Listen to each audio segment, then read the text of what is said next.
नमस्कार. आपल्या अण्णा या यूट्यूब चॅनलवर आपणा सर्वांचं सहर्ष स्वागत. आपण आपल्या अण्णा हे यूट्यूब चॅनल सबस्क्राईब करा, लाईक करा आणि कमेंट्स पण नोंदवा. वेद विधानसभेच्या या आपल्या सदरात आज परत आपण धाराशिव कळंब मतदारसंघाबद्दलच चर्चा करणार आहोत. 2019ला शिवसेना आणि भाजप युतीतून हा मतदारसंघ शिवसेनेला सुटला होता.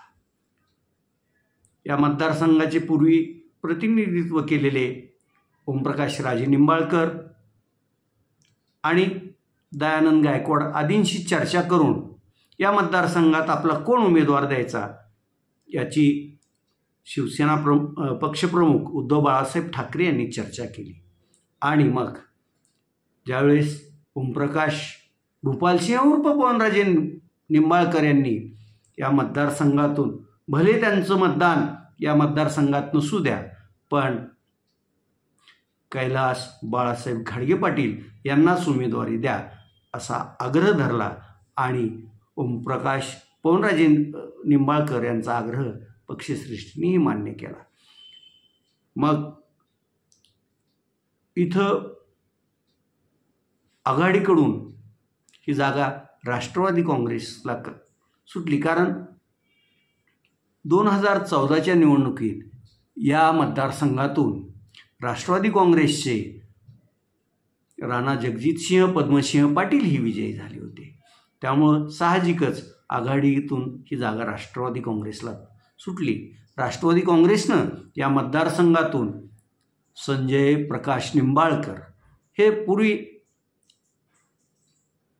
डॉक्टर पद्मसिंह पाटील यांचे निकटचे कार्यकर्ते होते.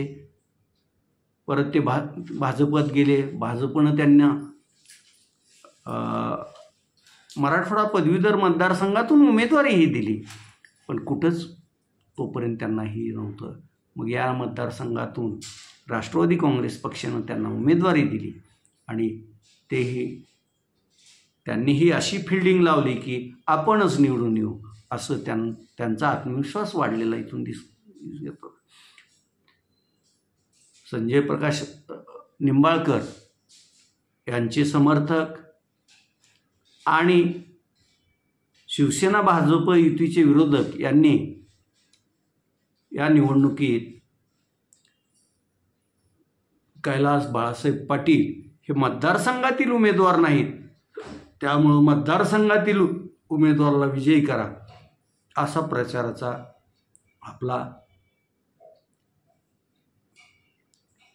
आपली काय म्हणतात त्याला ते लाईन ठरली होती, त्यांनी ठरवली आणि तसा प्रचार सुरू केला. पण हे जे प्रचार करणारे होते त्यातली असंख्य जणांना बाळासाहेब घाडगे पाटील यांचं मूळ गाव देवधानोरा आहे हेच माहीत नव्हतं. आणि त्या देवधानोरातला पाटील कुटुंबातील हा चौथ्या पिढीतला युवक आपल्या समोर आहे हे सांगण्यासाठी मग एक मोठी टीम बाहेर पडली. त्यात बळवंत बाप्पा घुगरेंचे नातू, तेरणीचे चेअरमन बाळासाहेब घाडगे पाटलांचे पुत्र, असं विविधांगी हे असलेल्या कैलास पाटील यांनी मग प्रचार यंत्रणेत अशी व्यूहरचना केली की बाळासाहेब घाडगे पाटील यांनी त्यांच्या स्तरावर प्रचार करावा, बाकी इतर पाहुण्यारावळ्यांनी त्यांच्या स्तरावर आणि मी माझ्या पक्षाच्या स्तरावर प्रचार करावा असं ठरवून केलं.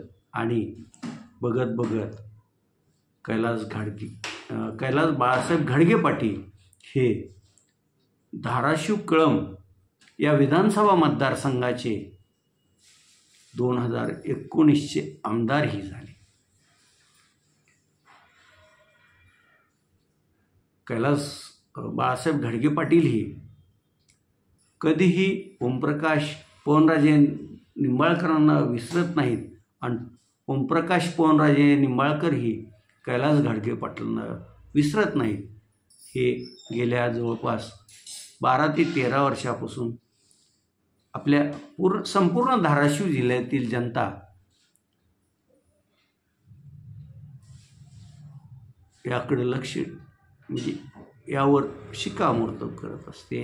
आणि मग कधी ते दोघं मोटरसायकलवरून भरधाव जातात, कधी मग त्यांच्या गाडीतून एखादा तुमच्या माझ्यासारखा वृद्ध दिसला की थांबतात, उतरतात आणि पदस्पर्श करतात. यामुळं या दोघांनी आपली जी कनेक्टिव्हिटी असते लोकांसोबत ती कायम ठेवली आहे. त्यामुळं आता 2024च्या विधानसभा निवडणुकीतही कैलास बाळासाहेब घाडगे पाटील यांना एकतर ते तिकडं सुरतला जाताना ज्यांनी त्यांना नेलं होतं त्यांच्या गाडीतून उतरून लघुशंकेचं कारण सांगत उतरून ते परत उद्धव बाळासाहेब ठाकरे यांच्याकडे आले. ही एक त्यांची सगळ्यात जमेची बाजू आहे. दुसरी गोष्ट, त्यांचे आजोबा बळवंत बाप्पा घोगरे यांचंही जी काय पुण्य आहे तीही त्यांची जमेची बाजू आहे. त्यानंतर त्यांचे पिताश्री बाळासाहेब घोगरे पाटील की जे तेरणा सहकारी साखर कारखान्याचे चेअरमन होते, त्यांचा जास्त लाभ कैलास घाडगे पाटील यांना होतो ही दिसून आलेलं आहे. त्यामुळं यावेळी महाविकास आघाडीकडून कुणी किती मीच लढणार म्हणून आग्रह राहिलं तरी महाविकास आघाडी ही कैलास बाळासाहेब घाडगे पाटील यांना उमेदवारी देणार. आणि त्यांच्या ह्या जमेच्या जशा बाबी आहेत तशा 1-2 उण्याच्या पण बाजू आहेत, पण त्यावरही मात करून तेच परत निवडून येतील अशी आजच्या वातावरणात दाट शक्यता वाटते. आज एवढंच. ठीक. धन्यवाद.